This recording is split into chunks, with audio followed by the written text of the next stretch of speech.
A lot of times I get people asking me like, what does it take to be successful? And one of the biggest factors that determines whether or not you be successful is how you spend your time.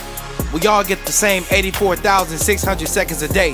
And the question becomes, what are you doing with yours? We talked a little bit about the time frame, the reference, how you can get a certificate or maybe a graduated program a little bit quicker and actually just get out into the market.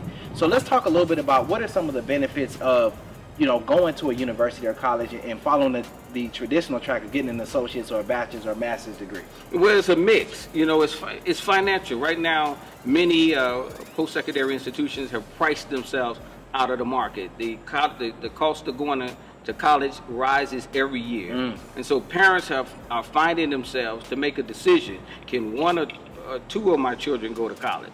And if they're very close together, sometimes they can't afford to send both children to college at the same time. Wow. And so what technical colleges present to them, because opportunity for them to send both children to college, because you can go to a technical college for 2 years, get an associate degree, and probably pay only $5,000 for the entire 2 years. Then that child matriculates over to a 4-year college. It cuts their expenses for a post-secondary journey in half. And so that presents an opportunity for parents, is when they can look at decreasing the cost of their child actually receiving a total 4-year degree. They can do 2 years at a technical college and then matriculate over to a 4-year college, finish the last 2 years. And what's interesting is that's exactly what I did. When I graduated high school, I actually went to a junior college first. And while there, I got my associate's degree, and then I transferred to the University, Georgia State, where I got my bachelor's and my master's.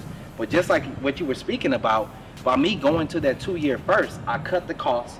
The other thing that it allowed me to do was, and I'm just going to be honest, sometimes we're not as prepared to go to college as we really think we are.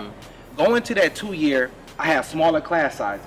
It was a smaller environment. There was less distractions. It allowed me to learn what does it take to be a successful college student without being in a big environment to where if I made some mistakes, I could have just completely derailed myself. So going to that 2-year was like one of the best things, one of the best decisions I think I made to kind of help solidify me and put me on solid ground so that I can actually go to the 4-year, get the bachelor's, get the master's. Now I'm a doctoral student, but that groundwork was laid. So that was a very important piece that sometimes people, they don't really think about. Now let's talk about this here. Let's talk a little bit about fit. And I'll give you an example. A lot of individuals, when they play sports, they say, you know what, I want to go to the biggest D1 college that I can go to. And while that might be okay in some circumstances, what happens is if you go to that school, you may not get as much playing time as somebody who went to a smaller college and now you can start, you know, because at the larger school, they have so much talent there and different things like that. So let's talk about how fit can go in, not just athletically, but academically, because a school could be a great school to go to, but it may not be the right fit because there may be some additional supports that you may need, or a specific environment, or the major and different things like that. Well, you know, the research shows that the culture at a campus plays a very important part in regards to retention and graduation rates. And so each campus has its own personality. There are colleges who are small, may have somewhere in the neighborhood of 2,000 students.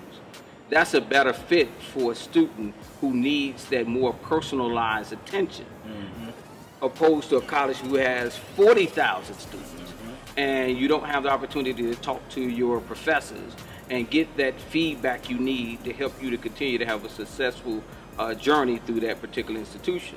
What 2-year colleges, and particularly technical colleges, offer is a more intimate environment and more closer relationship between the professor and the student.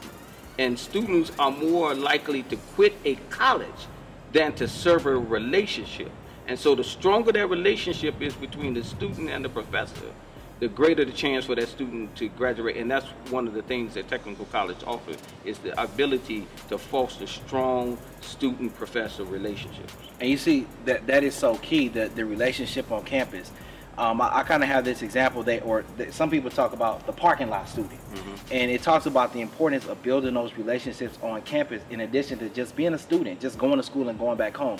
And what a parking lot student is a student that goes to school, They go to class, they get right back in the car, and they go home instead of being actively involved on campus through organizations or, you know, seeing your professors and different things like that. So that's a very big key as it relates to fit, as it relates to you know, being involved on campus. Now,